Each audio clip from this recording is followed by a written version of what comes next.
오늘은 마태복음 23장 25절에서 39절 말씀입니다. 오늘 말씀도 예수님께서 7가지 화에 대한 이야기를 말씀하십니다.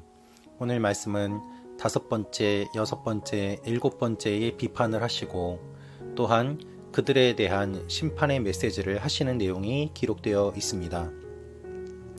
오늘 말씀을 통하여서 우리에게 주시는 하나님의 메시지를 함께 묵상하기를 원합니다.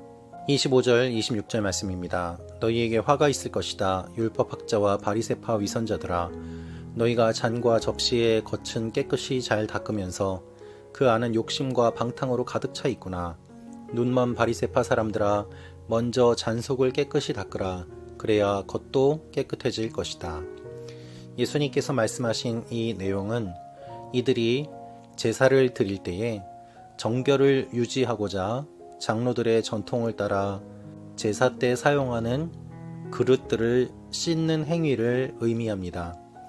이들은 제사를 드리고 또한 종교적인 행사들을 하면서 그것을 준비하기 위해 그릇을 깨끗하게 닦지만 사실 그렇게 준비하며 예배를 드리는 그들의 마음 깊은 곳에는 탐욕과 방탕이 가득하다는 것을 주님께서 지적하고 계십니다. 겉으로는 깨끗해 보이지만 실제로 너희들의 마음이 더럽다라는 것을 지적하고 계십니다. 하나님께서는 그 종교적인 행사 때 사용하는 그릇을 보시는 것이 아니라 그 종교적인 행사를 하는 사람의 마음을 보십니다. 그래서 예수님께서는 그들이 그릇은 열심히 닦지만 마음은 닦지 않는 위선적인 모습을 지적하시고 그들에게 화가 있을 것이라고 말씀하시는 것입니다. 27절 말씀입니다. 너희에게 화가 있을 것이다. 율법학자와 바리새파 위선자들아, 너희는 하얗게 칠한 무덤과 같다. 겉은 그럴듯해 보이지만 속은 죽은 사람의 뼈와 온갖 더러운 것들로 가득 차 있다. 27절 말씀은 조금 더 심한 말씀을 하십니다. 외식에 관한 말씀이 5번째 비판과 비슷해 보이지만 그릇을 닦고 마음을 닦지 않는다는 것보다 더욱더 심화되어서 그들의 마음이 회칠한 무덤과 같다라고 말씀하시는 것입니다. 회를 칠하는 이유는 거룩에 관한 문제였습니다. 사람들이 실수로 접촉하여서 7일 동안 불결하게 되는 율법이 있었는데 그것을 막기 위해 무덤을 눈에 띄게 만들려고 하얗게 칠했던 것입니다. 사람들이 무덤인 줄 모르고 왔다가 혹시라도 접하게 되어서 7일 동안 부정하게 되는 것을 막기 위해 무덤을 하얗게 칠해 눈에 띄게 하고 특별히 6월절에 많은 순례자들이 오았을 때에 그 외부인들이 무덤을 만져서 그들이 부정하게 되는 것을 막기 위해 이렇게 했던 것입니다. 무덤을 눈에 띄게 만들므로 말미암아 부정을 막았고 또한 거룩하게 하는 것처럼 보였지만 사실 하나님의 율법을 지키기 위해서 무덤을 하얗게 칠한 것이 아니라 그들이 6월절에 많은 사람들이 이방에서 와서 절기를 지킬 때에 성전에서 물건을 사고 팔며 돈을 쓰게 되는데 무덤을 만져 7일 동안 부정하게 되면 제사를 드리지 못하고 6월절을 지키지 못하게 되니까 그들의 장사가 제대로 되지 않을 것을 생각하며 이와 같이 무덤을 하얗게 칠하는 일들이 많이 일어났습니다. 예수님께서는 그것까지도 보시면서 지적하고 계시는 것입니다. 29절 말씀입니다. 너희에게 화가 있을 것이다. 율법학자와 바리새파 위선자들아, 너희는 예언자들의 무덤을 만들고 의인들의 기념비를 꾸미면서 만일 우리가 조상들의 시대에 살았더라면 예언자들을 피 흘리게 하는 데 가담하지 않았을 것이다 라고 말하는구나. 여러분, 이들은 무엇이라고 이야기합니까? 예언자들의 무덤을 만들고 의인들의 기념비를 꾸몄습니다. 그러면서 이렇게 말했습니다. 우리가 그 시대에 살았더라면 우리는 예언자인 것을 알았을 것이고 그들을 잘 대접했을 것인데 우리 조상들은 그렇게 하지 않았다 라면서 내가 있었다면 나는 잘 했을 텐데 라고 말한다는 것입니다. 그러나 이들의 말은 모순입니다. 왜냐하면 그 예언자들이 예언했던 대상인 예수님이 눈앞에 있음에도 불구하고 그들은 예수님을 믿지 않고 죽이려고 계획을 세웠기 때문입니다. 이들이 예수님을 죽이려고 음모를 꾸미고 몇 번이나 공격한 것을 우리는 잘 알고 있습니다. 그런데 예수님께서는 그들의 말을 들으시면서 어떻게 생각하셨을까요?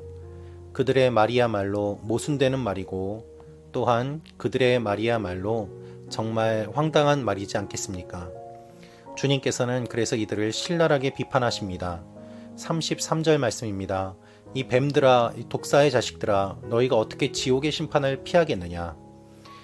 여러분, 성경에서 뱀은 인간을 유혹하여 죄에 빠뜨리게 한 존재입니다. 유대인들은 뱀을 매우 싫어하였고 또한 저주하였습니다. 그런데 예수님께서는 독사의 자식들아 라고 그들을 욕하십니다. 그리고 심판받을 것을 말씀하십니다. 예언자들을 하나님께서 보내셨는데 그 예언자들을 죽였던 너희들이 지금은 메시아를 죽이려고 하고 있다라는 말씀을 강하게 하고 계시는 것입니다. 그러면서 주님께서는 예수님을 깨닫지 못하는 이들이 심판받을 것을 말씀하시며 특별히 이렇게 말씀하십니다. 37절, 38절 말씀입니다. 예루살렘아, 예루살렘아, 예언자들을 죽이고 내게 보낸 사람들에게 돌을 던진 예루살렘아, 암탉이 병아리를 날개 아래 품듯이 내가 내 자녀를 모으려고 한 적이 몇 번이더냐. 그러나 너희가 원하지 않았다. 보라, 이제 너희 집은 버림받아 황폐해질 것이다. 예수님의 예언대로 예루살렘 성전은 파괴되고 또한 뿔뿔이 흩어지게 되는 일들이 일어나게 됩니다. 예수님께서는 이 모든 것들을 알고 또한 말씀하십니다. 주님께서 말씀하시는 성전은 파괴되었지만 예수님께서는 그 성전이 파괴되고 새로운 성전, 즉 부활하셔서 새롭게 하시는 주님의 몸된 교회를 통한 하나님의 새 일들이 일어날 것을 알고 계셨기에 이와 같이 말씀하시고 또 주님의 교회를 통하여서 성전을 계속해서 이루어가고 계십니다. 여러분, 이틀에 걸쳐서 바리새인들과 서기관들, 종교 지도자들이 예수님께 화당할 것이라고 혼나는 내용을 우리가 보았습니다. 주님께서 말씀하시는 이 내용의 핵심은 무엇입니까? 외식하지 말고 신실하게 하나님 앞에 정직하게 반응해야 한다는 것을 의미합니다. 우리 가운데 있는 위선과 불법을 벗어버리고 하나님 앞에 진실한 모습으로 정직하게 거룩하게 살아야 될 것을 말씀하고 계시는 것입니다. 여러분, 신앙생활은 단순합니다.